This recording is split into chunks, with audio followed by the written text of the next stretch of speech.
Yeah, and I shared this is what Tasnim News is reporting. This is in Jordan, Iran reporting that they destroyed a THAAD system, an entire THAAD system, and this is just on top of reports in recent days of similar things happening to Patriot batteries in places like Kuwait. So you're exactly, Professor Rondi. If these are confirmed, which generally they are with satellite imagery, not too long after it's reported, then yeah, this defensive layer for Israel is far weaker, if not completely gone, than in February 28th when the U.S. and Israel launched their initial attack. Now, this is another element that's a little bit surprising, is that the United States is claiming that it's going to go more aggressively at Iran despite more depleted munitions and the fact that there is no more surprise element anymore. So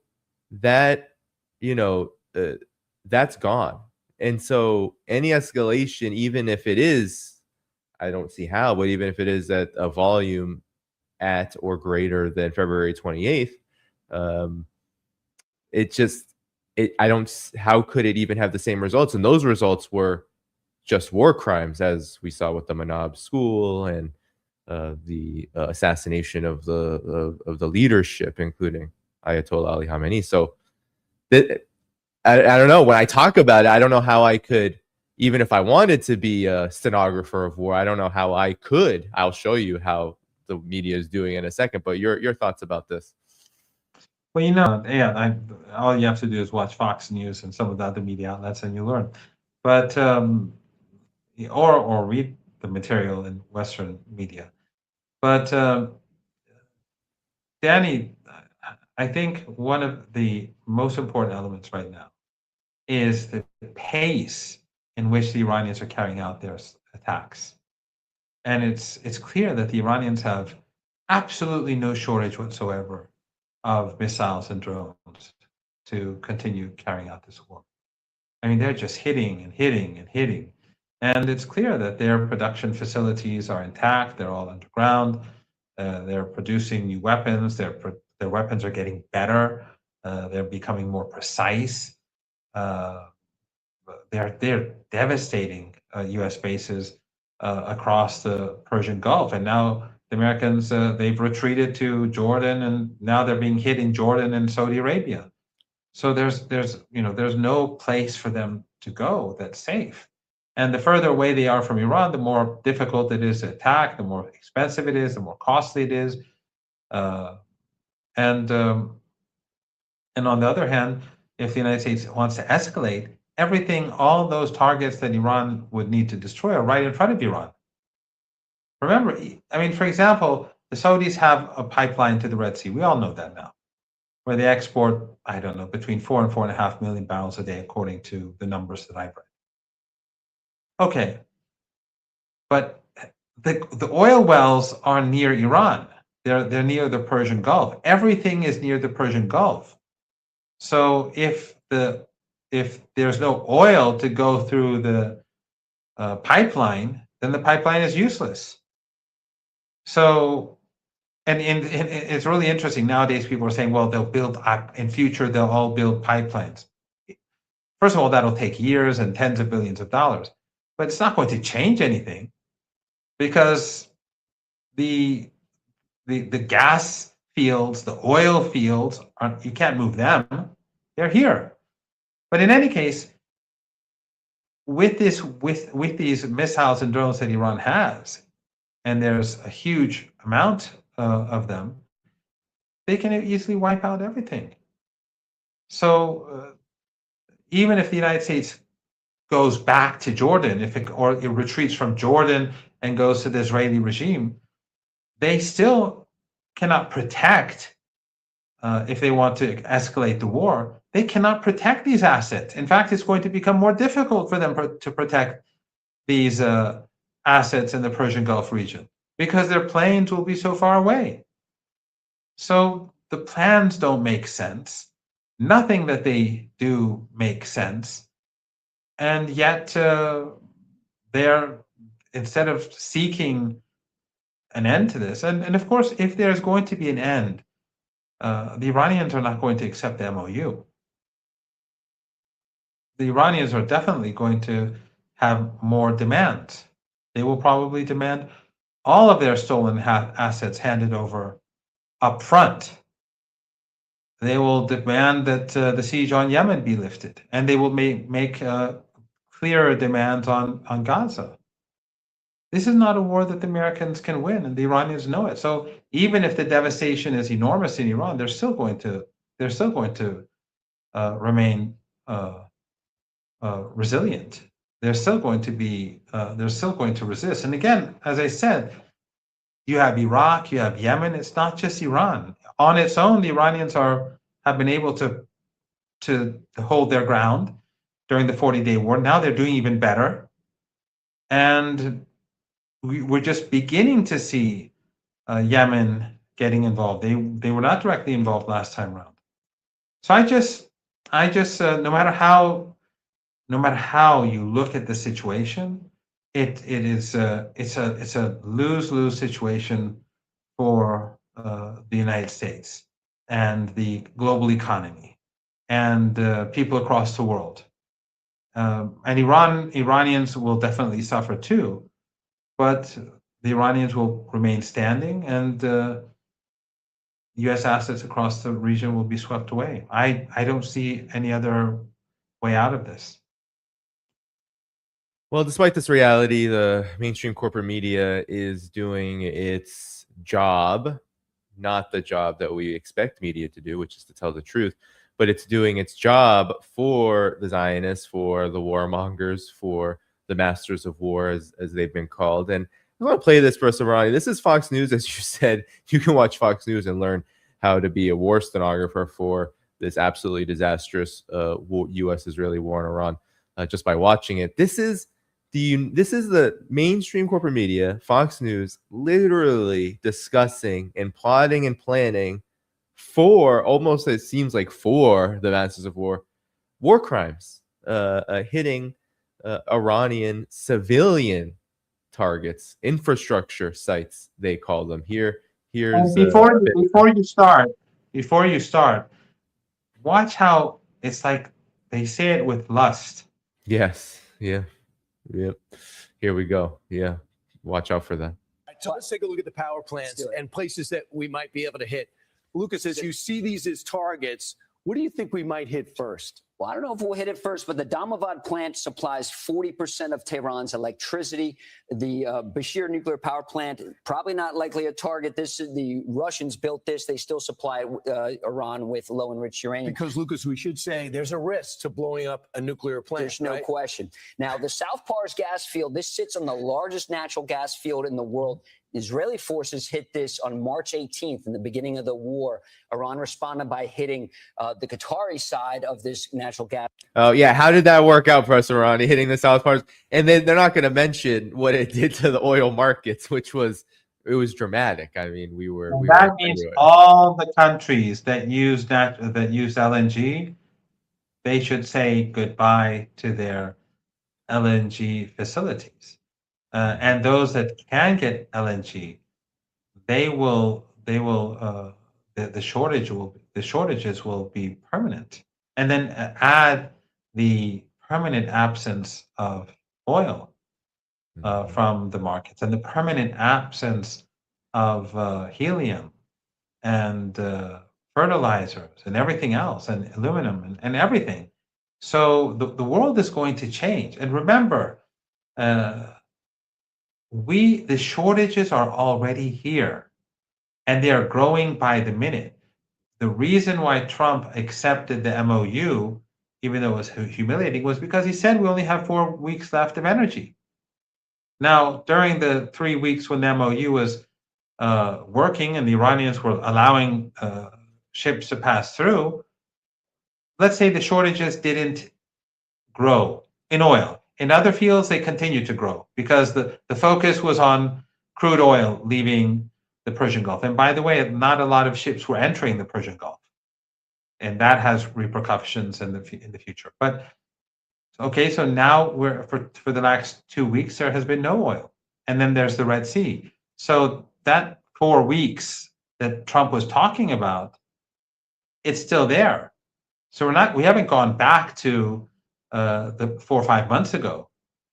We're already near the cliff where the energy crisis tanks the global economy.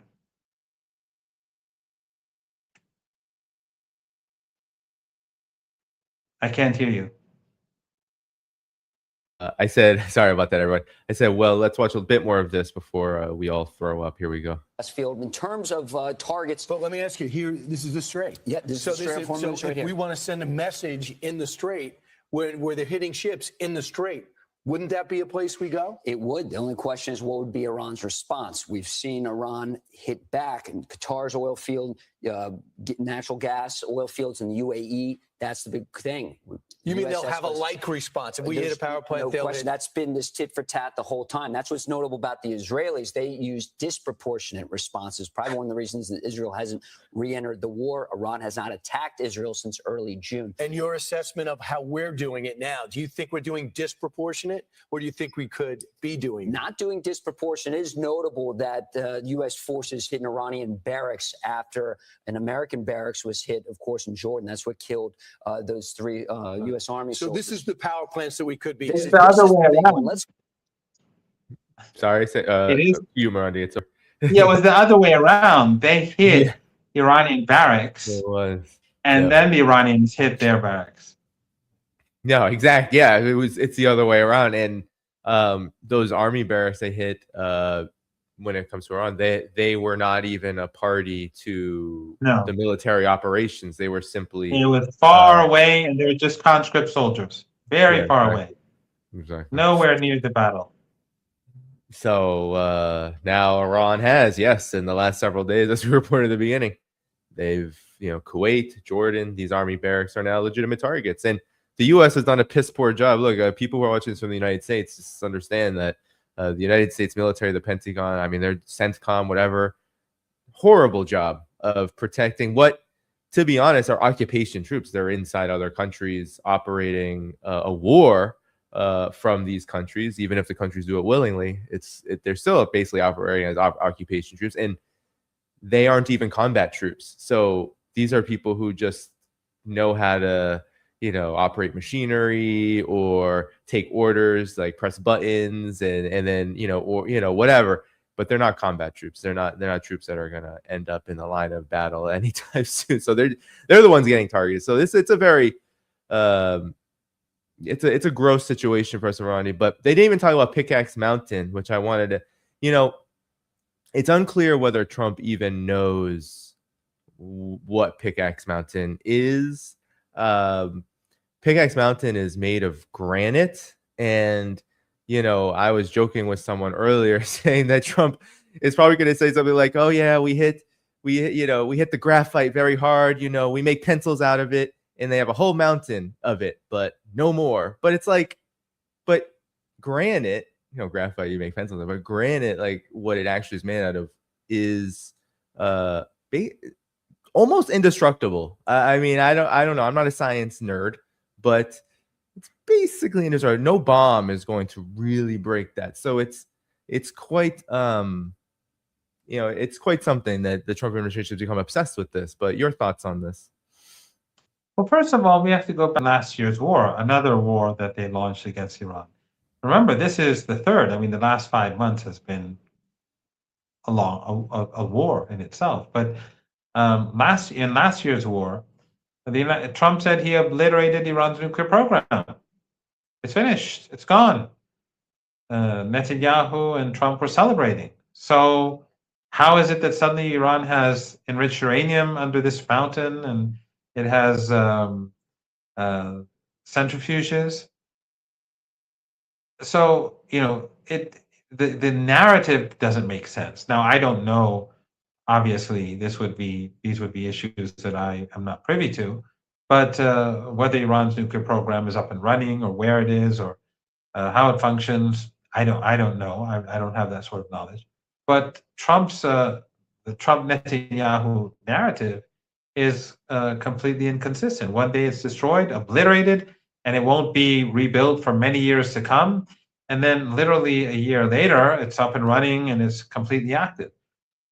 I personally, I just doubting, and it's not based on knowledge. I don't even think that the assets that they bombed last year were successfully destroyed. And that because the reason why I say this is that the Iranians built their nuclear program underground, right?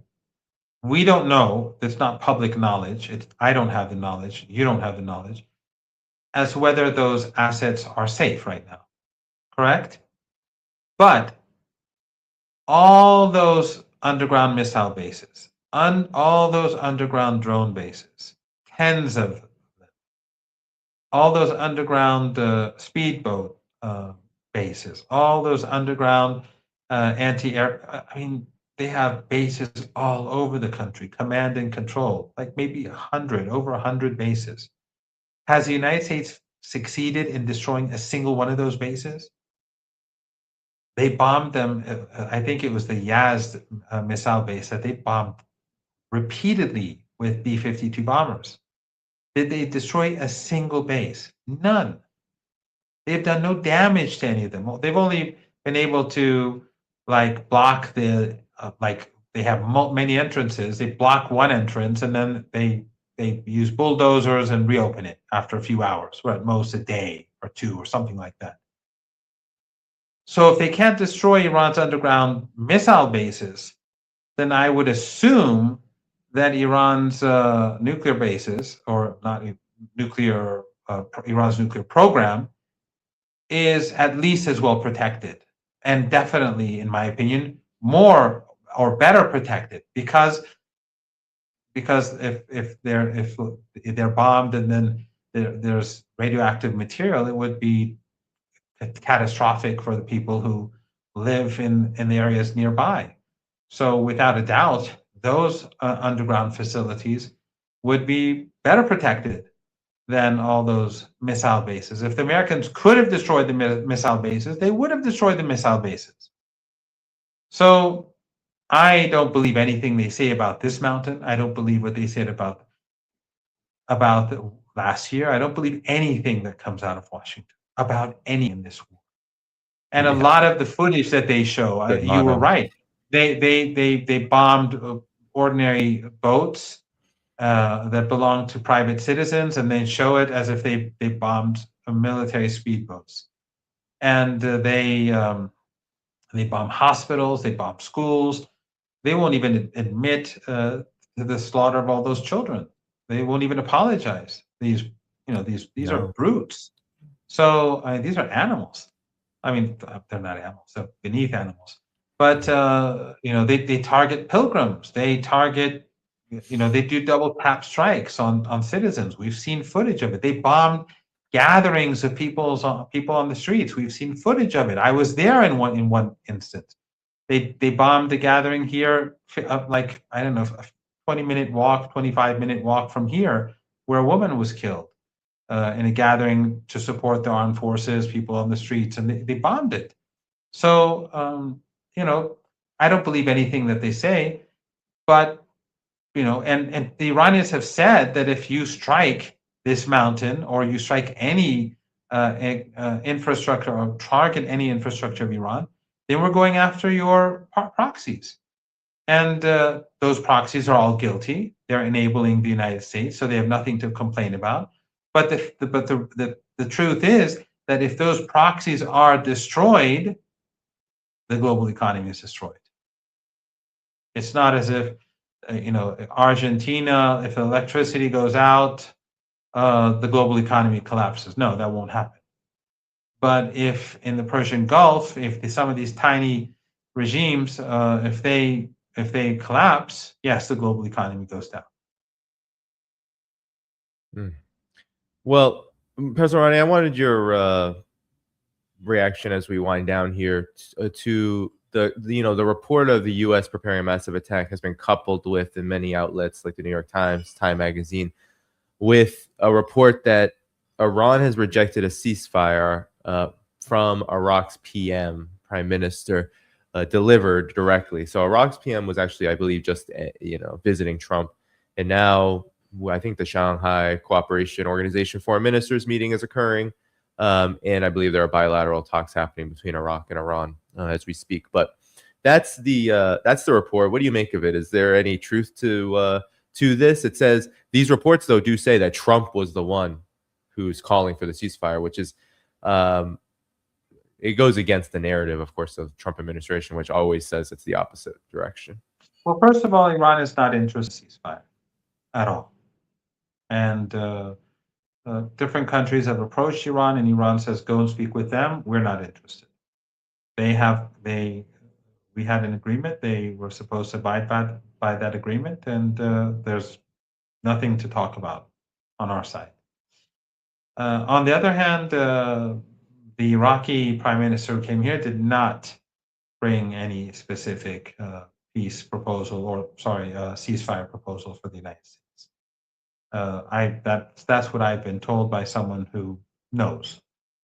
So I'm sure they've discussed many things about the situation and about the conversations that the prime minister and his entourage had in Washington and the White House and so on. But there's no ceasefire proposal. And as I said, the Iranians are not interested, and I think the Americans are. We had a deal. If there is ultimately at some point going to be a deal, it's not going to be the MOU. The Iranians will be demanding, as I said earlier, the Iranians are going to make more demands. Yemen will have to, the siege will have to end. Probably Iran will make more of its own assets. And of course, there will be the issue of Gaza. Of course, Gaza and Yemen were always a part of it, the agreement, but they were not named. But I think that after this, the Iranians are going to be tougher with the United States. So no, any talk about a ceasefire is just nonsense. Yes, and there are media reports saying that Iran and actually denied. the Iranian armed forces have said that Right. we're not going to allow the Americans to regroup and rearm and so on. Right. Well, Professor Marani, there is one person who gave a very, very generous super chat, actually, that I'll pull up. You can comment on it, and that will be our final note here. They said here, Mystic Mac 5555, thanks so much for your super chat. It says, Tucker Carlson said the reason for low oil prices, despite the shortage of 20 million barrels of oil no longer coming out of the Persian Gulf, is because the Trump administration's rhetoric manipulates AI algorithms that speculate on oil futures. Yeah, I mean, your thoughts on this as we head out of here? I'm sure that that's the case. There's no doubt. Otherwise, the price of oil would have to be much higher than what it is now. But in a sense, this benefits Iran. Why? Because, as I said earlier, demand destruction would have decreased consumption over the last 4 or 5 months.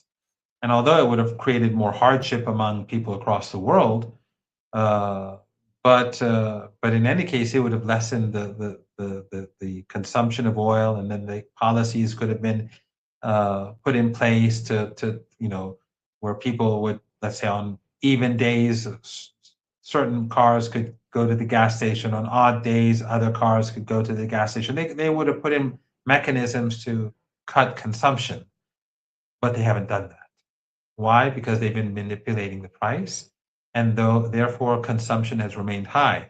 And so the excess oil is being consumed more rapidly, and the global economy is less prepared for any sudden shortage. So it's not a smart thing to do unless you know you're going to end the conflict or the crisis at the proper time. But I think this is now way too late. And I think that Trump made a foolish gamble. He's a gambler, apparently. And he thought he could take the Strait of Hormuz. He lost the war. He lost siege warfare. And he thought maybe through the MOU and cheating Iran, he could get what he failed to get through war and siege and warfare. But it didn't work. And we are where we are. So now he's either going to go crazy and destroy everything, and that means the global economy, or he's going to have to, declare victory or walk away, or just continue down this road, which is going to also lead to greater devastation, because Iran is not going to open the strait, and nor is the the Bab al-Mandab are going to be opened until conditions that are acceptable to Iran are met. Yeah, and even if, and this also militarily is disastrous too, because even if the United States, which very well could, of course, have standoff munitions and these kind of things that they don't report, and so they might have so-called more in their stockpiles, even if that's so, to use them all in one fell swoop in a war like this, it will also diminish the US's capacity to do what it says it wants to do, which is to be the dominant power, contain Russia, China. It won't defeat No, Iran, even if it I does think the that. United States. But I think if this war escalates and you have a global depression, in the United States, if people are going to blame the Israeli regime, they're going to blame Zionism, they're going to blame Trump. People on the streets know why this war is happening. Yeah. And that is going to be that is going to create great instability. In perhaps let's think about Brazil. Let's say that there's a Great Depression, and let's look at Brazil. Well, people will say life will get very difficult in Brazil, horrific. I'm sure at all levels, but people won't say it was the government's fault. They'll say it's Trump's fault. It's Israel's fault. So, but in the United States, they'll say it's my government's fault. It's the Israeli lobby in my country that brought this upon me. So it will have huge implications. No doubt about it. Across Europe, everyone knows who caused this war and who's causing this catastrophe for the world and who's making these threats. It's not the Iranians who are saying we're going to destroy the critical infrastructure in the Persian Gulf. It's the Americans who are saying it, and the Iranians saying, well, if you do that, we're going to retaliate in kind. yeah, So there will, if that happens, there will be a global economic depression, but it'll be more than just a depression for Western countries under the influence of Zionism. Robert, thank you. We do have to wrap up. Professor Martin, if you have a quick comment on assuming a major attack is imminent by the United States, why doesn't Iran execute a preemptive strike against U.S. offensive capabilities? That's from Robert. Thanks for the super chat. I said this before on your show, and I've said this elsewhere. I encourage everyone to buy and to read Going to Tehran by Flint and Hillary Lever. And I encourage you to buy and read it too. I don't know if you've done that. And also to read Alastair Crooke's book on resistance, his book called Resistance, and Peter Oborn's book on the nuclear program, A Dangerous Delusion, and Gareth Porter's book, Manufactured Crisis. But I think that Going to Tehran is a very important book for people to read because, and the book by Alastair Crooke, because they'd understand that Iran is not at all what people have been saying about it for all these decades. It is guided by moral principles. I mean, there's a reason why 40-some million people came to the streets across the country, in different cities, and participated in the funeral of Ayatollah Khamenei. This was not a rally around the flag effect. Where in the world do you have and this is a huge country, it's the size of Europe. Where do you have, all that many people gathering for a funeral? It's because they believed in it, because they saw him as a moral individual. So why is the United States so hostile towards Iran? Why are the Europeans so hostile towards Iran? Because Iran is saying no to genocide. Because based on their religious principles, their cultural heritage, they can't accept genocide and ethnic cleansing and ethno-supremacism and colonization and apartheid. They can't accept it. So Iran is evil, their regime is evil. You'll hear that day and night. Iran has certain principles. Iran is not going to initiate a war. I mean, even with the Israeli regime, we did not initiate the war. And so with the Americans, we're not going to initiate escalation because we're not like them. That's the difference between them and us. There's a difference. If we're going to behave like them, then I mean, if Iran was like the United States and behaved like the United States Israelis, then I can't support it. I mean, there has to be a moral difference. There has to be something different So, and that is why Ayatollah Khamenei was so popular. So the Iranians, and I've seen many people attack Iran, and I see, I mean, I have to apologize to people. I don't respond to comments in my Twitter because I really don't have time. I'm like overload. I work You're always like 20 here. hours a day. You're always here. Yeah, I work like 20 hours a day. But sometimes I do see comments. And then if I respond to one and I don't respond to another, I don't feel good about it. But I do see people say, well, you're idiots. Why don't you make the bomb? Why don't you do this? I mean, Iran has certain moral principles. You may not like it. It may make things, it may make people more nervous. But Iran doesn't want a nuclear weapon. If it has to have it, if there's some imminent threat to Iran's existence, they've said that they'll change the posture. But even during the Iran-Iraq War, we refused to produce chemical weapons, even though the West gave chemical weapons to Saddam, and they prevented us from getting gas masks. But Ayatollah Khomeini back then, he refused. He said, "You'll have to live with it. You'll have to fight without using chemical weapons." So there has to be a difference between us and them, and we believe in God. We believe God's just, and He knows. Hopefully, He'll help. But this is all of this animosity towards Iran is because Iran is independent, the most fiercely independent country in the world, and because Iran is standing up for the oppressed, especially the people of Palestine. We don't speak the same language. We're not neighbors, but they're human beings just like us, and there's no way. I mean, let me put this as a final word, because it's. I know you want to end this. Hypothetically speaking, if Gaza was Jewish, not Zionist, okay, just Jewish, and the whole of Palestine was Muslim, Shia Muslim, and the Shia Muslims of Palestine were doing to Gaza what the Israelis are doing today.